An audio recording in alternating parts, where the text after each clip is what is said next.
আসসালামু আলাইকুম, মেহেদী হাসান খান। সবাইকে আমন্ত্রণ জানাচ্ছি বাইক টিভির রাতের সংবাদে। আসলে উপস্থাপন করছি সংবাদ শিরোনাম।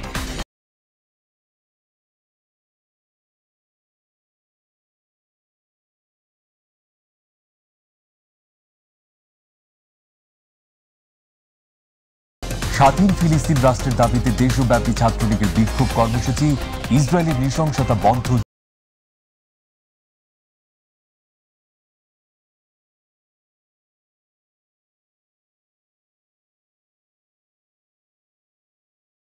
নানা প্রতিশ্রুতি নিয়ে ব্যস্ত প্রার্থীরা। উপজেলা নির্বাচনে দলীয় সিদ্ধান্ত অমান্য করলে কঠোর।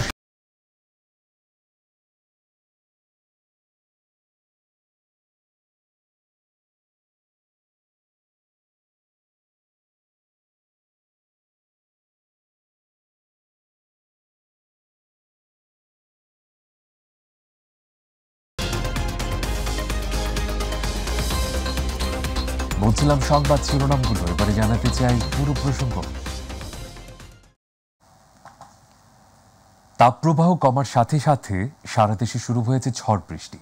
কোথাও কোথাও হচ্ছে বজ্র সহ শিলাবৃষ্টি। আবহাওয়া অধিদপ্তর জানিয়েছে আগামী 12 থেকে 13 মে পর্যন্ত এই ঝড় বৃষ্টি নিয়মিত থাকতে পারে। একই সঙ্গে 15 মের পর বঙ্গোপসাগরে লঘুচাপ সৃষ্টি হতে পারে সতর্ক করা হয়েছে। এদিকে সারা দেশের বিভিন্ন জায়গায় শুরু হয়েছে শিলাবৃষ্টি ও কালবৈশাখী ঝড়। দেশের সবচেয়ে বেশি 124 মিলিমিটার বৃষ্টিপাত রেকর্ড হয়েছে শ্রীমঙ্গলে। ইলিয়াস কমল জানাচ্ছেন আরো তথ্য। তাপপ্রবাহের পর রাজধানীতে রাতে বজ্রপাত সহ শিলাবৃষ্টি হয়েছে। এতে স্বস্তি নেমে এসেছে নগর জীবনে। আগামী 24 ঘন্টায় সারা দেশে ঝোড়ো হাওয়ার সঙ্গে বজ্র সহ শিলাবৃষ্টির আভাস দিয়েছে বাংলাদেশ আবহাওয়া অধিদপ্তর। আগামী 12 থেকে 13 মে পর্যন্ত প্রতিদিন 1 থেকে 1.5 ঘন্টা করে থাকতে পারে এই ঝড় বৃষ্টি। একই সঙ্গে 15 মের পর বঙ্গোপসাগরে লঘুচাপ সৃষ্টি হতে পারে বলেও সতর্ক করা হয়। তবে তাপমাত্রা 2-3 ডিগ্রি কমে আসবে বলে জানিয়েছে আবহাওয়া অফিস। আমাদের যে পূর্বাভাস, সে পূর্বাভাস অনুযায়ী কিন্তু মে মাসে মোটামুটি স্বাভাবিক বৃষ্টিপাতের সম্ভাবনায় বেশি। তবে আপাতত এই মাসের 11-12 তারিখ পর্যন্ত বৃষ্টিপাতের একটা বিচ্ছিন্নভাবেই আছে। তারপরে হয়তো বৃষ্টিপাতের প্রবণতা কিছুটা কমে যেতে পারে। তার পরবর্তীতে আবার কিন্তু এই মাসের শেষের দিকে আবার বৃষ্টিপাত হবে। তবে মে মাসে স্বাভাবিক বৃষ্টি আমরা আশা করছি। 15 তারিখের পরে থেকে বঙ্গোপসাগরে 1 থেকে 2টি লঘুচাপ সৃষ্টি হতে পারে। সেই লঘুচাপ থেকে একটি নিম্নচাপ অথবা ঘূর্ণিঝড়ের রূপ নেওয়ার সম্ভাবনা আছে। দুপুরে নোয়াখালী জেলার সোনাইমুড়ি, সদর, বেগমগঞ্জ উপজেলা সহ বিভিন্ন উপজেলাতেও স্বস্তির বৃষ্টি হয়। এতে অঞ্চলের তাপমাত্রা কিছুটা কমে আসে। মুন্সিগঞ্জে ঝড় ও শিলাবৃষ্টিতে গাছপালার ব্যাপক ক্ষতি হয়েছে। ঝড়ে গাছপালা ভেঙে বিভিন্ন রাস্তাঘাট বন্ধ হয়ে পড়ে। একই রকম কালবৈশাখী হয়েছে সিলেট জুড়ে। কালবৈশাখীর তাণ্ডবের সঙ্গে ছিল শিলাবৃষ্টিও। সকাল 7টা থেকে 8:30 পর্যন্ত কালবৈশাখীর তাণ্ডব চলে। ঝড়ে নগরের বিভিন্ন স্থানে গাছপালা ভেঙে পড়ে। আজ দেশের সবচেয়ে বেশি 124 মিলিমিটার বৃষ্টিপাত রেকর্ড হয়েছে শ্রীমঙ্গলে। একই রকম কালবৈশাখী দেখা দিয়েছে চট্টগ্রামেও। বেলা 3টার পর আকাশ কালো করে শুরু হয় ঝড়, যা মৌসুমের সবচেয়ে তীব্র গতির কালবৈশাখী বলে আবহাওয়া অফিস থেকে জানানো হয়। ইলিয়াস কমল, মাই টিভি। স্বাধীন ফিলিস্তিন রাষ্ট্রের দাবিতে দেশব্যাপী কর্মসূচির অংশ হিসেবে ঢাকা বিশ্ববিদ্যালয়ে পদযাত্রা সমাবেশ করেছে কেন্দ্রীয় ছাত্রলীগ। দীর্ঘ পদযাত্রা শেষে রাজু ভাস্কর্যে সমাবেশ করেন তারা। শিক্ষার্থীরা বলেন, অবিলম্বে ফিলিস্তিনি ইসরায়েল যে নৃশংসতা চালাচ্ছে তা বন্ধ করতে হবে। এই সময় পশ্চিমা দেশে চলমান ইসরায়েল বিরোধী আন্দোলন করা শিক্ষার্থীদের গ্রেপ্তারেরও নিন্দা জানান বক্তারা। এই সময় ফিলিস্তিনি শিক্ষার্থীরাও বক্তব্য রাখেন। রিপোর্ট আমেনা হিরার। ইসরায়েলের কালো হাত ভেঙে দাও, গুড়িয়ে দাও, ফ্রি প্যালেস্তাইন, স্বাধীন হবে ফিলিস্তিন, এমন সব স্লোগান আর প্লেকার্ড হাতে নিয়ে সকাল থেকেই হাজারো মানুষের পদচারণায় মুখর ছিল ঢাকা বিশ্ববিদ্যালয় প্রাঙ্গণ। স্বাধীন ফিলিস্তিন রাষ্ট্রের দাবিতে বিশ্বব্যাপী চলমান ছাত্র আন্দোলনের প্রতি সংহতি জানিয়ে পদযাত্রা ও সমাবেশের আয়োজন করে কেন্দ্রীয় ছাত্রলীগ। পদযাত্রা ও সমাবেশে আগত শিক্ষার্থীদের চোখে মুখে স্বাধীন ফিলিস্তিন রাষ্ট্রের স্বপ্ন আর ইসরায়েলের প্রতি তীব্র ক্ষোভ। প্রত্যেকেরই দাবি মুক্তি দিতে হবে ফিলিস্তিনিদের। যে বাক স্বাধীনতা হরণ করা হচ্ছে, সাধারণ শিক্ষার্থীদের, বিশ্ববিদ্যালয়ের শিক্ষার্থীদেরকে গ্রেফতার করা হচ্ছে, এরই প্রতিবাদে আজকে আমাদের এখানে অবস্থান। For the students who couldn't come out of home to go and pursue their dreams, inshallah one day it's going to be better. প্রত্যেকটা মানুষের মানবাধিকার যাতে লঙ্ঘন না হয়, ওই দেশটা যেন নিজের পরিপূর্ণতা ফিরে পায় এর জন্য। And asking for the peace, justice and the basic human right. বেলা 12:30টায় ঢাকা বিশ্ববিদ্যালয়ের ভিসি চত্বর থেকে শুরু হয় পদযাত্রা। দীর্ঘ এই পদযাত্রায় শামিল হন ঢাকা বিশ্ববিদ্যালয় ছাড়াও রাজধানীর বিভিন্ন শিক্ষা প্রতিষ্ঠান ও ছাত্রলীগের কর্মীরা। পদযাত্রাটি পুরো ক্যাম্পাস প্রদক্ষিণ করে রাজু ভাস্কর্যে গিয়ে সমাবেশ করে। সমাবেশে ফিলিস্তিন রাষ্ট্রকে মুক্ত ও স্বাধীন করার দাবি জানান ছাত্রলীগ সভাপতি। আগ্রাসনবাদী শক্তি প্যালেস্টাইনের মানচিত্র যতটুকু দখল করেছে, সেই দখলদার শক্তির কাছ থেকে আমরা প্যালেস্টাইনের নিরাপত্তা চাই, নিশ্চয়তা চাই, স্বাধীনতা চাই। দীর্ঘদিন ধরে গাজায় চলা নির্মম নির্যাতনের বিরুদ্ধে আন্দোলন করতে গিয়ে যারা হয়রানির শিকার হচ্ছেন তাদের পাশে থাকবে বাংলাদেশ ছাত্রলীগ, জানান দলের নেতাকর্মীরা। আমেনা হীরা, মাই টিভি, ঢাকা। এদিকে ফিলিস্তিনকে স্বাধীন রাষ্ট্র স্বীকৃতির দাবিতে এবং সেখানে পরিচালিত মানবতা বিরোধী অপরাধের বিরুদ্ধে সারা দেশের বিশ্ববিদ্যালয় ও কলেজগুলোতে পদযাত্রা ছাত্র সমাবেশ করেছে ছাত্রলীগ। এই সময় বক্তারা অবিলম্বে হামলা বন্ধ ও ফিলিস্তিনের জনগণকে মানবিক সহায়তা দেওয়ার আহ্বান জানান। প্রতিনিধিদের পাঠানো তথ্যচিত্রের রিপোর্ট, আবু সাইদ উপর। ফিলিস্তিনকে স্বাধীন রাষ্ট্র স্বীকৃতির দাবিতে এবং সেখানে পরিচালিত মানবতা বিরোধী অপরাধের বিরুদ্ধে পদযাত্রা ও ছাত্র সমাবেশ করেছে চাঁদপুর জেলা ছাত্রলীগ। সকালে চাঁদপুর সরকারি কলেজের সামনে থেকে পদযাত্রা শুরু হয়ে শেষ হয় জেলা আওয়ামী লীগ কার্যালয়ে এসে। এরপর অনুষ্ঠিত হয় ছাত্র সমাবেশ। ফিলিস্তিনিদের উপর বর্বরচিত হামলা ও ফিলিস্তিনিদের স্বাধীনতার হস্তক্ষেপের প্রতিবাদে পতাকা মিছিল করেছে মেহেরপুরের সরকারি কলেজ ছাত্রলীগ। সকালে মেহেরপুর সরকারি কলেজ চত্বর থেকে মিছিলটি বের হয়। মিছিলের নেতৃত্ব দেন মেহেরপুর সরকারি কলেজ ছাত্রলীগের সাধারণ সম্পাদক কুতুবুদ্দিন। মিছিলটি কলেজ চত্বর পেরিয়ে শহরের প্রধান সড়ক প্রদক্ষিণ করে পুনরায় কলেজ চত্বর গিয়ে শেষ হয়। স্বাধীন ফিলিস্তিন রাষ্ট্র প্রতিষ্ঠার দাবিতে বিশ্বব্যাপী চলমান ছাত্র আন্দোলনের প্রতি সংহতি জানিয়ে ময়মনসিংহে বাংলাদেশ ও ফিলিস্তিনের পতাকা উত্তোলন, পদযাত্রা ও ছাত্র সমাবেশ করেছে বাংলাদেশ কৃষি বিশ্ববিদ্যালয়ের ছাত্রলীগ। সকালে বিশ্ববিদ্যালয়ের ছাত্রলীগ কার্যালয়ের সামনে থেকে ছাত্রলীগ বাংলাদেশ ও ফিলিস্তিন পতাকা হাতে নিয়ে প্রতিবাদ পদযাত্রা বের করে ক্যাম্পাস প্রদক্ষিণ করে। গাজায় ইসরায়েলের হামলার প্রতিবাদে সমাবেশ ও বিক্ষোভ মিছিল করেছে চট্টগ্রাম মহানগর ছাত্রলীগ। আর এই হামলাকে বর্বরচিত আখ্যা দিয়ে বক্তারা বলেন, এটি হামলা নয়, শুধু গণহত্যা। বক্তারা অবিলম্বে হামলা বন্ধ ও ফিলিস্তিনিদের জনগণকে মানবিক সহায়তা দেওয়ার আহ্বান জানান। চট্টগ্রামে সিআরবি চত্বরে প্রতিবাদ সমাবেশের পর একটি মিছিল বের করা হয়। বিক্ষোভ মিছিলটি নগরীর বিভিন্ন সড়ক প্রদক্ষিণ করে। চাঁপাই নবাবগঞ্জের গোমস্তাপুরে স্বাধীন ফিলিস্তিন রাষ্ট্র প্রতিষ্ঠার দাবিতে বিশ্বব্যাপী চলমান ছাত্র আন্দোলনের প্রতি সংহতি জানিয়ে পদযাত্রা ও সমাবেশ করেছে বাংলাদেশ ছাত্রলীগ রহনপুর ইউসুফ আলী সরকারি কলেজ শাখা। ফিলিস্তিনিদের উপর ইসরায়েলি হত্যাকাণ্ড বন্ধের দাবিতে কেন্দ্রীয় কর্মসূচির অংশ হিসেবে পতাকা মিছিল ও পদযাত্রা করেছে ব্রাহ্মণবাড়িয়া জেলা ছাত্রলীগ সহ সাধারণ শিক্ষার্থীরা। একই সাথে ফিলিস্তিনকে স্বাধীন রাষ্ট্র হিসেবে ঘোষণারও দাবি জানানো হয়। ইসরায়েল ও ফিলিস্তিনের মধ্যে চলমান সংঘাতে ফিলিস্তিনের প্রতি সংহতি জানিয়ে অবস্থান কর্মসূচি ও প্রতিবাদ সমাবেশ করেছে সাতক্ষীরা জেলা ছাত্রলীগ। সাতক্ষীরা জেলা ছাত্রলীগের আয়োজনে সাতক্ষীরা সরকারি পলিটেকনিক ইনস্টিটিউট ও সিটি কলেজ এই প্রতিবাদ সমাবেশের আয়োজন করে। আবু সাইদ উপু, মাই টিভি। এবারে উপজেলা পরিষদ নির্বাচন প্রসঙ্গ। আর মাত্র একদিন পরেই সাতক্ষীরার শ্যামনগর ও কালীগঞ্জ উপজেলায় অনুষ্ঠিত হতে যাচ্ছে প্রথম ধাপে ষষ্ঠ উপজেলা পরিষদের নির্বাচন। প্রার্থীরা চালাচ্ছেন শেষ মুহূর্তের প্রচারণা। যশোরের মনিরামপুর ও কেশবপুরে ষষ্ঠ ধাপে উপজেলা নির্বাচনে শেষ মুহূর্তে প্রার্থীরা সভা সমাবেশ, পথসভা, মিছিল করছেন আর ছুটছেন ভোটারদের দ্বারে দ্বারে। এদিকে রংপুরের পীরগাছা উপজেলার হাটবাজার গ্রামগঞ্জ সর্বত্রই নির্বাচনী আমেজে মেতে উঠেছে।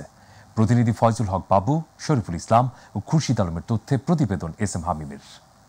আর সেই পরিবর্তনের স্বার্থে আগামী 8 মে প্রথম ধাপে অনুষ্ঠিত হতে যাচ্ছে ষষ্ঠ উপজেলা পরিষদ নির্বাচন।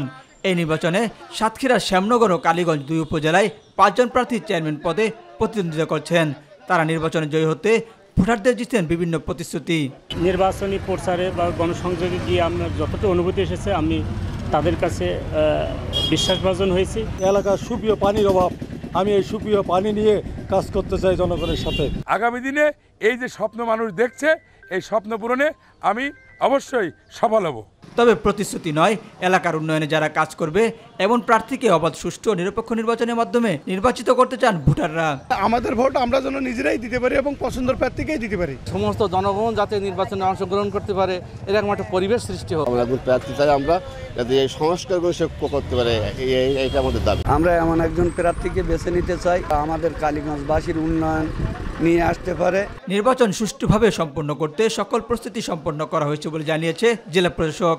সুষ্ঠু, অবাধ, নিরপেক্ষ এবং শান্তিপূর্ণ নির্বাচন অনুষ্ঠানের জন্য যা যা প্রস্তুতি প্রয়োজন আমরা সকল প্রস্তুতি সম্পন্ন করেছি। যশোরের মনিরামপুর উপজেলা ও কেশবপুর ষষ্ঠ ধাপে উপজেলা নির্বাচনে ভোটাররা তাদের ভোটাধিকার প্রয়োগ করবেন। শেষ মুহূর্তে বুথ প্রচারণা জমে উঠেছে।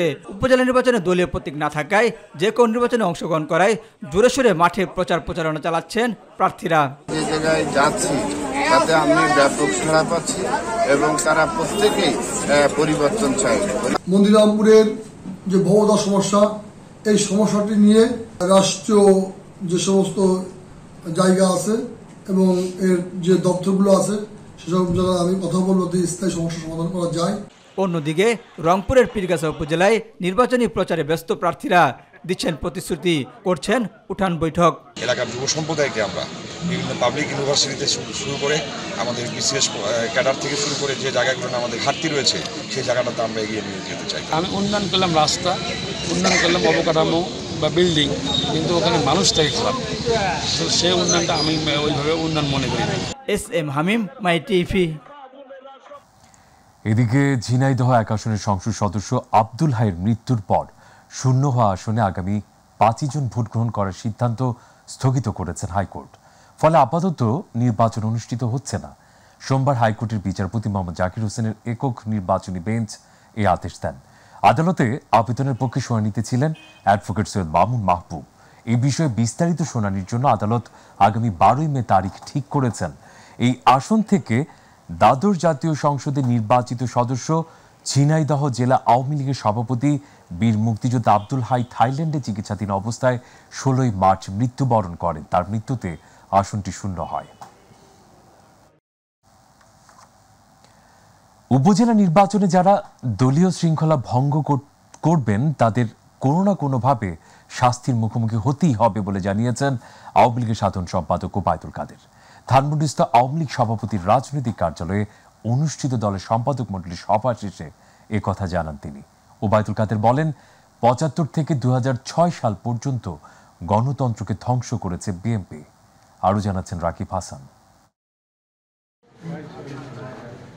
ধানমন্ডিস্থ আওয়ামী লীগ সভাপতির রাজনৈতিক কার্যালয়ে আয়োজিত দলের সম্পাদক মণ্ডলীর সভায় সভাপতিত্ব করেন আওয়ামী লীগের সাধারণ সম্পাদক ওবায়দুল কাদের।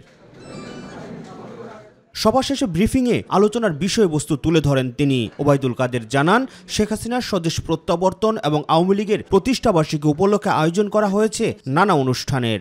স্বদেশ প্রত্যাবর্তন দিবস আমরা উদযাপন করব বিপুল উৎসাহ উদ্দীপনার মধ্য দিয়ে। আমরা আমাদের পার্টির হীরক জয়ন্তী, প্ল্যাটিনাম জুবলি আমরা উদযাপন করব। আমাদের প্রতিষ্ঠাবার্ষিকীতে আমন্ত্রণপত্র বিএনপিও পাবে। সাংবাদিকদের প্রশ্নের জবাবে তিনি বলেন, উপজেলা নির্বাচনে যারা দলীয় শৃঙ্খলা ভঙ্গ করবে কোনো না কোনোভাবে তাদের শাস্তির মুখোমুখি করা হবে। আমি আপনাকে একটা কথাই বলে রাখি, আমাদের যারাই পার্টির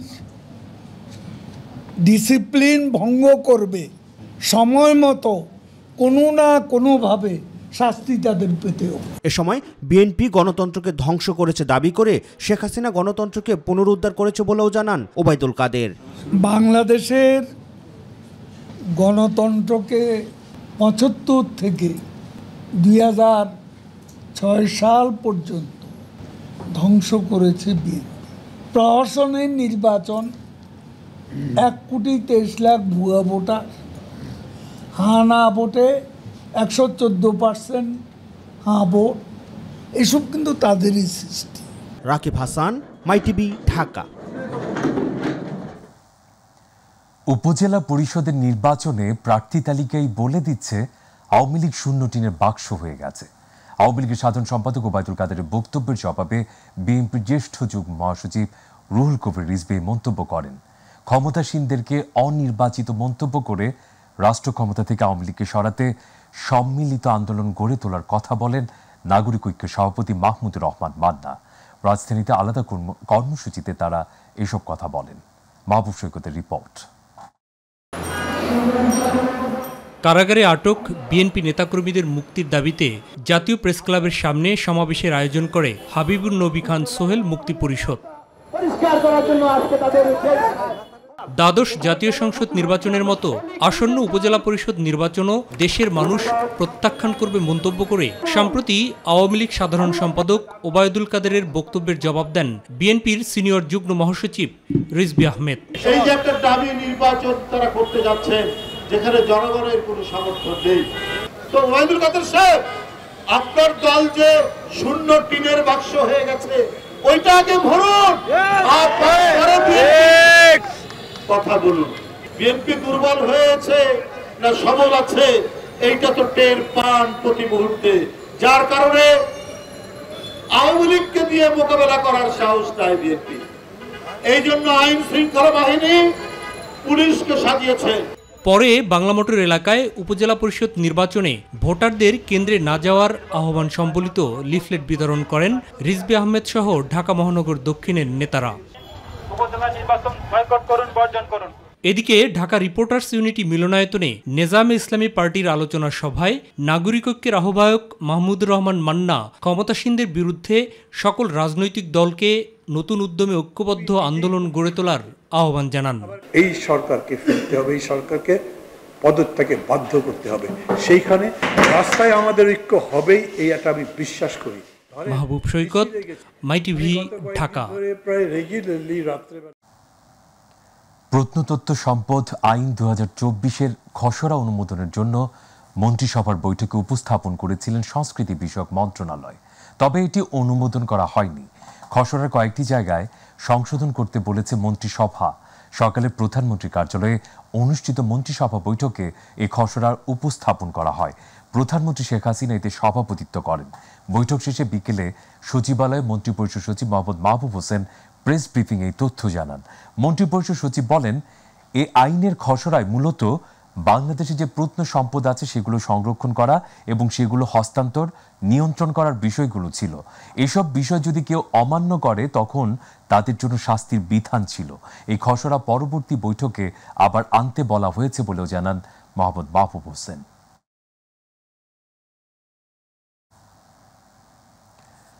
সরকারি চাকুরিতে বয়সসীমা বাড়ানোর আপাতত কোনো সিদ্ধান্ত নেই সরকারের। জনপ্রশাসন মন্ত্রী ফরহাদ হোসেন আজ জাতীয় সংসদে এক প্রশ্নের উত্তরে কথা বলেছেন। তবে আগামীতে চাকরিতে বয়সসীমা বাড়বে কিনা, বাড়লেও ভালো হবে কিনা এটি নীতিগত সিদ্ধান্তের বিষয় বলেও মন্তব্য করেন তিনি। স্পিকার ডক্টর শিরিন শারমিন চৌধুরীর সভাপতিত্বে সংসদের বৈঠকের শুরুতে প্রশ্নোত্তর অনুষ্ঠিত হয়। এই সময় সম্পূরক প্রশ্নে চাঁদপুর 5 আসনের রফিকুল ইসলাম, বীরুত্তম ও সংরক্ষিত আসনের এমপি ফরিদে ইয়াসমিন চাকুরির বয়সসীমা বাড়ানোর পরিকল্পনা আছে কিনা তা জানতে চান। রফিকুল ইসলামের প্রশ্নে এই উত্তর দেন জনপ্রশাসন মন্ত্রী ফরহাদ হোসেন।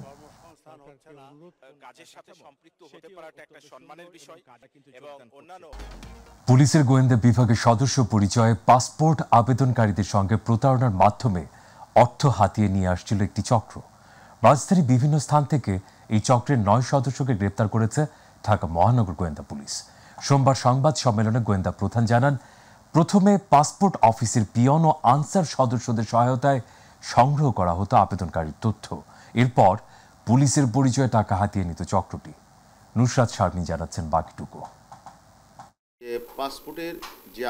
পাসপোর্ট অফিসে বেড়েছে প্রতারক চক্রের দৌরাত্ম্য, তাও আবার পুলিশের গোয়েন্দা বিভাগের সদস্য পরিচয়ে। আর তাদের সহায়তা করছে পাসপোর্ট অফিসের কিছু অসাধু লোকজন। প্রতারণার ঘটনা জানতে পেরে তদন্ত শুরু করে ঢাকা মহানগর গোয়েন্দা পুলিশ।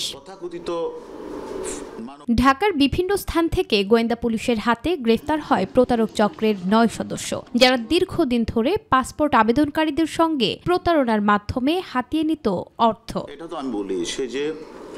সংবাদ সম্মেলনে গোয়েন্দা প্রধান চক্রটি কিভাবে মানুষের সঙ্গে প্রতারণা করত জানান তারই বিস্তারিত। সে যখন রিং দেয় আবেদনকারীকে যে আপনি কি আজকে পাসপোর্ট নেওয়ার জন্য আবেদন করেছেন, আপনার নাম কি মুখ?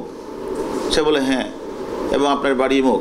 যখন থেকে সব তথ্য বলে ফেলছে তখন বলছে যে আমাদের পুলিশ যাবে, আপনার এই তথ্যগুলি লাগবে, এগুলো দিয়ে দেন। ঠিক আছে, আমরা আর যাবো না, একটা কাজ করেন, আপনারা কিছু টাকা পাঠিয়ে দেন। গোয়েন্দা প্রধান আরও জানান, প্রতারক চক্রকে সহায়তা করত পাসপোর্ট অফিসের কিছু অসাধু কর্মচারী। পাসপোর্ট অফিসের কিছু অসাধু পিওন, আনসার, এদেরকে ম্যানেজ করে তারা যে আবেদনকারীরা যখন টাকা জমা দিতে যায় বা পাসপোর্ট আবেদনটা জমা দিতে যায়, তখন এই সুযোগে তারা চুপ করে করে কি মোবাইল দিয়ে তথ্যটা ছবি ফটোকপি করে তোলে। চক্রটির সঙ্গে আরও কারা জড়িত তা খুঁজে বের করতে অভিযান অব্যাহত রাখার কথাও জানান মহানগর গোয়েন্দা প্রধান। এই চক্রের সাথে পাসপোর্ট অফিসের কোন পিয়ন, কোন আনসার, কোন দালাল জড়িত, শুধুমাত্র আগারগাঁও অফিস না, কিন্তু তার উত্তরা অফিসও রয়েছে। এগুলি আমরা তথ্য কালেকশন করে আমি অলরেডি আমাদের ডিজি পাসপোর্ট স্যারকে আমি এটা জানিয়েছি, এবং আমি দরকারবশত আরও যাদের নাম আসে সেই বিষয়গুলি তথ্য কালেকশন করে আমরা সেটা উদ্বোধন কর্তৃপক্ষকে আমরা অবহিত করব। নুসরাত শারমিন, মাই টিভি, ঢাকা। মিল্টন সমাদ্দারের আশ্রমে থাকা শিশুর বৃদ্ধদের দায়িত্ব নিয়েছেন আলহাজ শামসুল হক ফাউন্ডেশন। দুপুরে ডিবি কার্যালয়ে সংবাদ সম্মেলনে কথা জানান ডিবির প্রধান হারুনুর রশিদ। তিনি জানান, আশ্রমে থাকা সকলের খাওয়া দাওয়া সহ যাবতীয় খরচ আপাতত বহন করবে ফাউন্ডেশনটি, যেখানে সার্বক্ষণিক একজন চিকিৎসক থাকবে উল্লেখ করে তিনি আরও বলেন, ফাউন্ডেশনটি তাদের নিজস্ব ফান্ড থেকে মিল্টনের মিরপুর ও সাভারের আশ্রমে থাকা সকলের জন্য বাজার সহ সবকিছুই করছে। মানবিক জায়গা থেকে ফাউন্ডেশনটি এগিয়ে এসেছেন বলেও জানান ডিবি প্রধান। কালকে আসছিল, তাকে আমরা রিকোয়েস্ট করেছি যে আপনার তো ফাউন্ডেশন আছে, ওল্ড অ্যান্ড চাইল্ড কেয়ার, এই আশ্রমের বাচ্চা বা অনাথ বা বৃদ্ধ যারাই রয়েছে তাদের জন্য খাওয়া দাওয়া, চিকিৎসার সামগ্রী ব্যয়ভার বহন করে, এবং সে আমাদের কাছে সম্মত হয়েছেন, এবং সেখানে একজন কন্টিনিউয়াস একজন ডাক্তার রাখবেন, তাদেরকে চিকিৎসা সেবা দিবেন। টাঙ্গাইলে শাড়ির জিআই সত্ত্ব রক্ষার জন্য আইনি লড়াই করতে আইনজীবী ফার্ম নিয়োগ দিয়েছে বাংলাদেশ সরকার। মাসুন অ্যান্ড অ্যাসোসিয়েটসকে ভারতের আদালতে মামলা পরিচালনার জন্য নিয়োগ দেওয়া হয়েছে। সকালে শিল্প মন্ত্রণালয় থেকে বিচারপতি মোহাম্মদ খুরশিদ আলম সরকারের নেতৃত্বাধীন হাইকোর্ট বেঞ্চে লিখিতভাবে এই তথ্য জানানো হয়। একই সঙ্গে বাংলাদেশের বিভিন্ন অঞ্চলের শতাধিক জিআই পণ্যের তালিকা করে আদালতে দাখিল করা হয়েছে। আদালতের রিটের পক্ষে শুনানি করেন ব্যারিস্টার সারওয়াত সিরাজ শুক্লা। এর আগে গত 19 ফেব্রুয়ারি বাংলাদেশের সকল জিআই পণ্যের তালিকা করতে সরকারকে নির্দেশ দেন হাইকোর্ট। আমি মহামান্য সুপ্রিম কোর্ট বরাবর একটি রিট পিটিশন দায়ের করি, এবং সেটি মূলত ছিল বাংলাদেশের জিআই পণ্য যে টাঙ্গাইল শাড়ি হওয়ার যোগ্যতা রাখে, সেই পণ্যটিকে আমাদের পার্শ্ববর্তী দেশ ভারত তাদের পণ্য হিসাবে রেজিস্ট্রি করে প্রকাশ করেছে। এরই প্রেক্ষিতে একটি রিট পিটিশন আমি দাখিল করি, এবং পরবর্তীতে শুনানি অনুষ্ঠিত হয়, রুল জারি হয়, এবং কিছু নির্দেশনা মহামান্য সুপ্রিম কোর্ট প্রদান করেন। শুরুতেই উন্নয়ন অগ্রযাত্রায় বাংলাদেশ। চলতি মৌসুমে বাম্পার ফলন হয়েছে বোরো ধানের। সরকারের দেওয়া প্রণোদনা ও সহযোগিতার পাশাপাশি অনুকূল আবহাওয়া ও নিজেদের অক্লান্ত পরিশ্রমের কারণে এই সফলতা এসেছে বলে জানান কৃষকরা। এরই মধ্যে শুরু হয়েছে ধান কাটা। প্রতিনিধি আনিস খানের পাঠানো তথ্যচিত্রে রাকিব হাসানের রিপোর্ট। টাঙ্গাইল জেলার দেলদুয়ার উপজেলা বোরো ধানের আবাদ বৃদ্ধির লক্ষ্যে কৃষি বিভাগের প্রণোদনা কর্মসূচির আওতায় তালিকাভুক্ত ক্ষুদ্র ও প্রান্তিক কৃষকদের দেয়া হয় উচ্চ ফলনশীল জাতের ধানের বীজ ও সার। ফলন বৃদ্ধির লক্ষ্যে মাঠ পর্যায়ে সার্বক্ষণিক তদারকি করেন কৃষি কর্মকর্তারা। কৃষি বিভাগের সার্বিক সহযোগিতা ও কৃষকদের অক্লান্ত পরিশ্রমের কারণেই ধান আবাদে এবার লক্ষ্যমাত্রা ছাড়িয়েছে। অনুকূল আবহাওয়ার কারণে চলতি মৌসুমে গতবারের চেয়ে ধানের ফলন ভালো হয়েছে। জমির সঠিক পরিচর্যার কারণে এবং পোকামাকড় আক্রমণ নেই বললেই চলে, ফলে খুশি কৃষকরা। ফসল ভালো হয়েছে, কৃষকের তাপমাত্রা হয়েছে, ধান খুব ভালো হয়েছে, ক্ষতি হয় নাই। রোদ থাকা ইতিমধ্যে পাকতে শুরু করেছে জমির ধান। কৃষকরা এখন জমি থেকে পাকা ধান কর্তন করে ঘরে তুলতে ব্যস্ত সময় পার করছেন। কাটা অলরেডি আরম্ভ করে দিয়েছি, ধান কাটতাছি। আবহাওয়া যদি খুব এরকম ভালো থাকে তাহলে ধান উড়াইতে খুব সুবিধা হবে। বৃষ্টি ও কালবৈশাখী ঝড়ের আগেই সকল জমির পাকা ধান যাতে কৃষকরা ঘরে তুলতে পারেন সে পরামর্শ দিয়েছেন কৃষি বিভাগ। কৃষক ধান কাটার জন্য উপযুক্ত একটা আবহাওয়া পাইছে, ওইতে কৃষকরা খুশি। কৃষি সম্প্রসারণ অধিদপ্তর দেলদরের পক্ষ থেকে কৃষককে আমরা সর্বোচ্চ সহযোগিতা করছি এবং কৃষককে পরামর্শ দিচ্ছি আবহাওয়া ভালো থাকতে থাকতে জমির ধান কেটে ঘরে তুলতে। ফলন ভালো হলেও ধানের ন্যায্য দাম পাওয়া নিয়ে শঙ্কিত কৃষকরা, তাই ধানের ন্যায্য দাম নির্ধারণের পাশাপাশি কৃষকদের কাছ থেকে সরাসরি ধান চাল ক্রয় করতে সরকারের প্রতি দাবি জানান তারা। রাকিব হাসান, মাই টিভি, ঢাকা। অর্থ বাণিজ্য সংবাদ।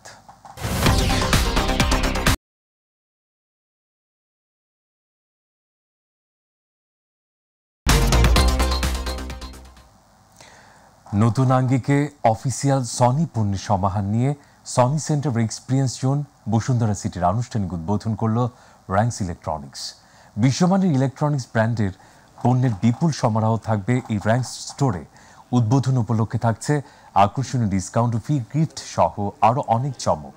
র্যাঙ্কস ইলেকট্রনিক্স লিমিটেডের managing director Ekram Hossain, deputy managing director Miss Pinas Hossain এবং সনি ইলেকট্রনিক্স বাংলাদেশ ব্রাঞ্চের প্রধান রিকি লুকাস যৌথভাবে সনি সেন্টার এক্সপিরিয়েন্স জোনের উদ্বোধন করেন। উপস্থিত ছিলেন সনি ইলেকট্রনিক্স বাংলাদেশ ব্রাঞ্চ ও র্যাঙ্কস ইলেকট্রনিক্স লিমিটেড বিভিন্ন বিভাগীয় কর্মকর্তা বৃন্দ।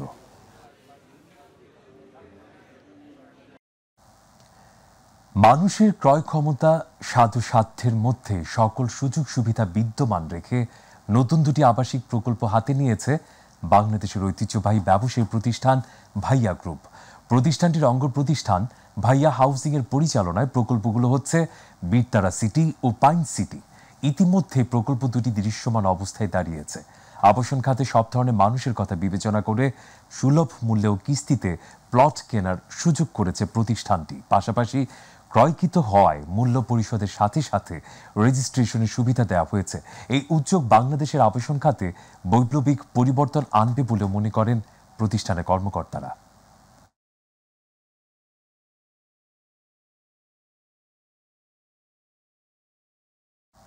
প্রবাসের খবর।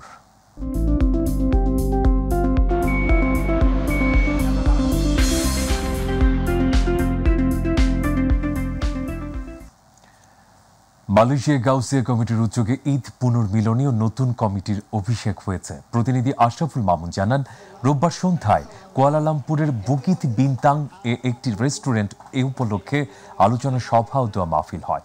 হাফেজ ইসমাইল হোসেনের সঞ্চালনায় অনুষ্ঠানে সভাপতিত্ব করেন সংগঠনের সভাপতি মোহাম্মদ আনোয়ার হোসাইন। প্রধান আলোচক ছিলেন ইউনিভার্সিটি অফ মালয়ের পিএইচডি গবেষক মাওলানা মোহাম্মদ হোসেন আজহারি। বক্তব্য রাখেন সংগঠনের উপদেষ্টা রফিকুল ইসলাম খান, জাহিদ ইকবাল, জাকির হোসেন, গাউসিয়া কমিটি বাংলাদেশ মালয়েশিয়া শাখার নতুন নেতৃবৃন্দ। পরে নতুন কমিটির সকল সদস্যদের শপথ বাক্য পাঠ করান মাওলানা মোহাম্মদ হোসেন আজহারি।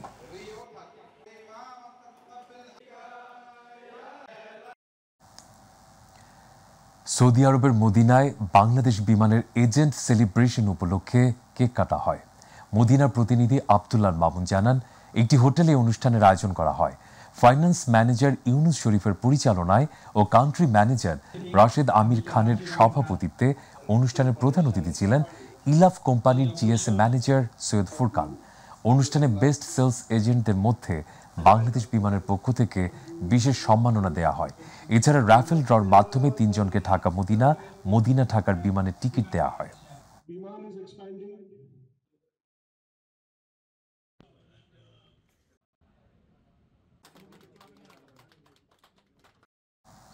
আন্তর্জাতিক প্রসঙ্গ।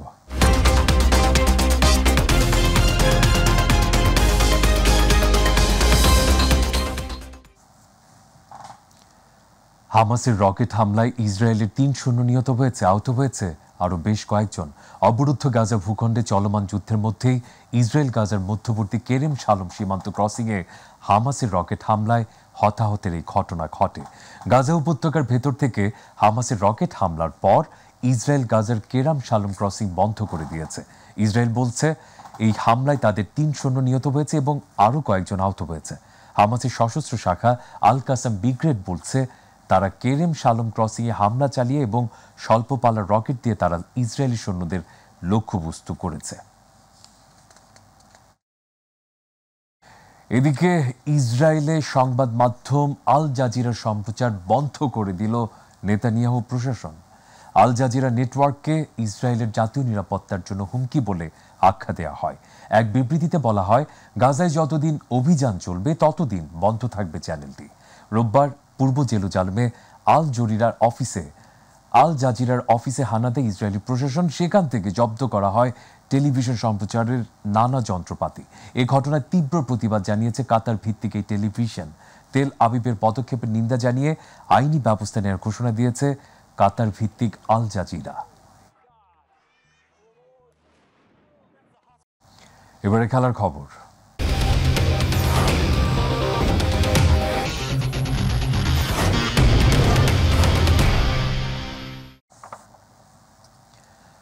আইপিএলের কথা বিবেচনা করলে বিশ্বকাপে টাইগারদের ব্যাটিং নিয়ে দুশ্চিন্তা রয়েছে বলে জানিয়েছেন বিসিবির সভাপতি নাজমুল হাসান পাপন। তার মতে এই ফরম্যাটে ব্যাটারদের হাত খুলেই খেলতে হবে। বিশ্বকাপের আগে ডিপিএল এর সুপার 6-এর ম্যাচ টি-20 ফরম্যাটে হওয়া উচিত ছিল। সাকিবের এমন মন্তব্যকে দুষ্টুমি বললেন নাজমুল হাসান পাপন। এস এম আরিফের আরো তথ্য। রানের সব রেকর্ড ছাড়িয়ে যাচ্ছে এবারের আইপিএল। হরহামেশাই হচ্ছে 2 শতাধিক স্কোর, আবার তার টপকেও যাচ্ছে দলগুলো। বিশ্বকাপের আগে ক্রিকেটের সবচেয়ে দামি লিগটির রানের ফোয়ারা এখন মাথা ব্যথার কারণ বিসিবির জন্য। মিরপুরে বোর্ড সভাপতি নাজমুল হাসান পাপন জানান, জিম্বাবুয়ের বিপক্ষে 2টি ম্যাচ জিতলেও ব্যাটিং নিয়ে সন্তুষ্ট নন তিনি। লিগটা দেখে ভালো লেগেছে এবার, কিন্তু আমরা 2টো ম্যাচ কনভিনসিংলি জিতেছি এগেইনস্ট জিম্বাবুয়ে। এটা যেমন সত্যি, ব্যাটিংটা ভালো লাগেনি। আর এইবারের আইপিএল দেখে মানে কিছু বুঝতে পারছি না, এটা কি হচ্ছে, এটা কি মানে 250-60 করলেও বলে জিততে পারে না। সবচেয়ে বড় কথা হচ্ছে টি-20 খেলতে গেলে এখন সাহস করেই খেলতে হবে। এখন আর ওই রান হলো কি হলো না, ফর্ম আছে কি নাই, এসব চিন্তা করে লাভ নাই। জিম্বাবুয়ে যুক্তরাষ্ট্রের বিপক্ষে সিরিজ খেলে বিশ্ব আসর শুরু করবে টাইগাররা। পারফরম্যান্স বিবেচনায় পিছিয়ে থাকা দলের বিপক্ষে খেলে প্রস্তুতি কেমন হতে পারে ব্যাখ্যা দিয়েছেন বিসিবি বস। প্রিপারেশন বলেন, এইটাই 2 সপ্তাহ আগে প্রিপারেশন নেওয়ার কিছু নাই, যা করার আরও আগেই শুরু করার কথা ছিল। এবং আমি মনে করি যে আমাদের যে কয়টা সিরিজ খেলেছি, এই যে শ্রীলঙ্কার সাথে পুরো সিরিজটা খেললাম, এই যে এবারে বিপিএলটা জমজমাট হলো, ভালো খেলা হয়েছে, এটাতেই মোটামুটি প্রিপারেশন হয়ে যাওয়ার কথা। বিশ্বকাপ বিবেচনায় ডিপিএল এর সুপার 6-এর ম্যাচগুলো টি-20 ফরম্যাটে হওয়া উচিত ছিল। সম্প্রতি সাকিবের করা এমন মন্তব্যেরও জবাব দেন নাজমুল হাসান পাপন। এমনিই বলেছে বলে আমার ধারণা, কারণ আমি আপনাকে বলি, যদি তাই হইতো, আমার তো মনে হয় ও তো টি-20ও খেলতে পারতো, ওডিআইও খেলতে পারে। ও তো ওডিআইটাকে বেছে নিয়েছে ওয়ার্ল্ড কাপের আগে। মানে আমার মনে হয় দুষ্টামি করেছে আপনাদের সাথে। এস এম আরিফ, মাই টিভি, ঢাকা। টানা 16 ম্যাচ জিতে ঢাকা প্রিমিয়ার ক্রিকেট লিগে অপরাজিত চ্যাম্পিয়ন হয়েছে আবাহনী। এ নিয়ে টানা দ্বিতীয় রেকর্ড 23 বার শিরোপা ঘরে তোলে আকাশ নীল শিবির। আসরের শেষ ম্যাচে শাহিনপুকুরকে 4 উইকেট হারিয়েছে দলটি। মিরপুর শেরে বাংলা ক্রিকেট স্টেডিয়ামে আগে ব্যাট করে 8 উইকেট হারিয়ে 234 রান সংগ্রহ করে শাহিনপুকুর। জবাবে এনামুল বিজয়ের সেঞ্চুরিতে 23 বল আর 4 উইকেট হাতে রেখে লক্ষ্যে পৌঁছায় আবাহনী।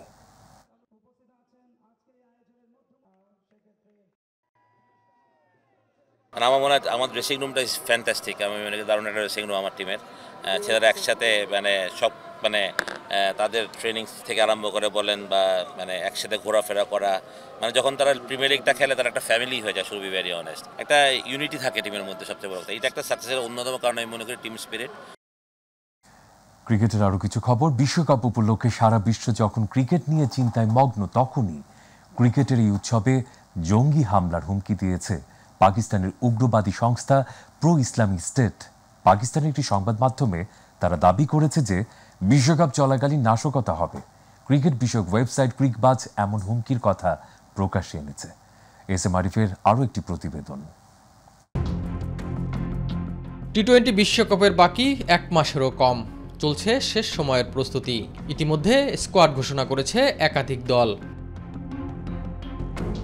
বিশ্বকাপকে ঘিরে সারা বিশ্ব যখন মেতে ওঠার অপেক্ষায়, তখনই ক্রিকেটের এই উৎসবে জঙ্গি হামলার হুমকি দিয়েছে পাকিস্তানের উগ্রবাদী সংস্থা প্রো ইসলামিক স্টেট। আন্তর্জাতিক গণমাধ্যমে হুমকির বিষয়টিকে গুরুত্ব দিয়ে তুলে ধরা হয়েছে। গণমাধ্যমে জানানো হয়, প্রো ইসলামিক স্টেট নামের এই সংস্থাটি নিজস্ব গণমাধ্যম নাসির পাকিস্তানে হামলার হুমকি সংক্রান্ত এই খবর প্রচার করেছে।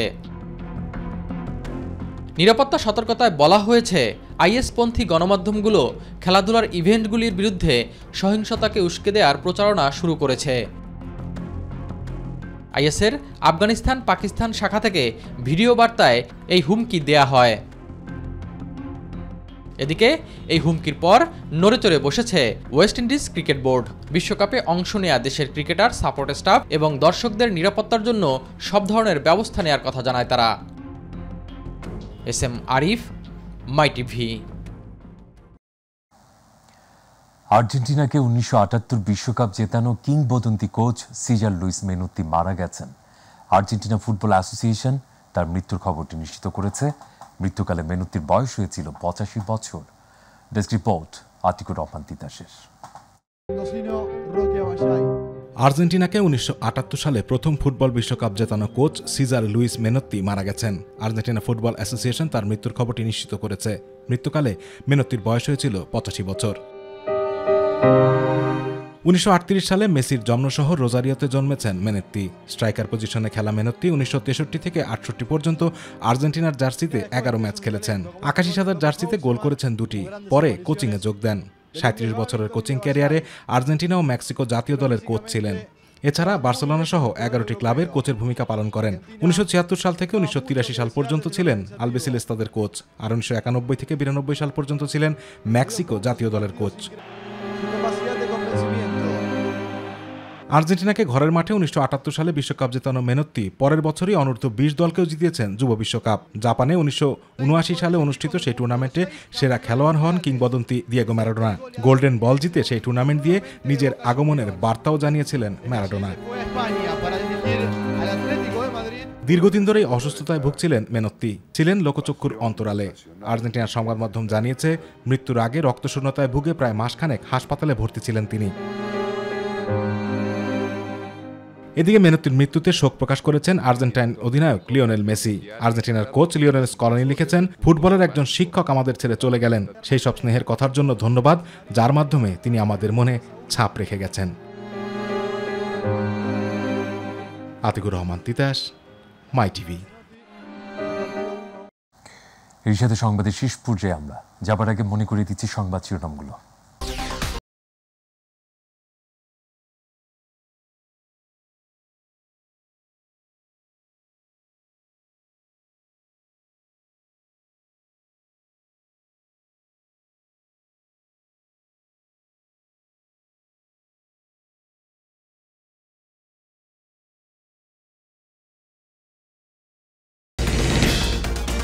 সারা দেশে শেষ মুহূর্তে জমে উঠেছে উপজেলার পরিষদ নির্বাচনের প্রচারণা। ভোটারদের দাঁড়ে দাঁড়ে উন্নয়নের নানা প্রতিশ্রুতি নিয়ে ব্যস্ত প্রার্থীরা। উপজেলা নির্বাচনে দলীয় সিদ্ধান্ত অমান্য করলে কঠোর শাস্তি বললেন ওবায়দুল কাদের। প্রার্থী তালিকায় আওয়ামী লীগ শূন্য টিনের বাক্স হয়ে গেছে, মন্তব্য রিজভী। সরকারি চাকরিতে বয়সসীমা বাড়ানোর কোনো সিদ্ধান্ত আপাতত নেই সরকারের, জাতীয় সংসদে জানালেন জনপ্রশাসন মন্ত্রী।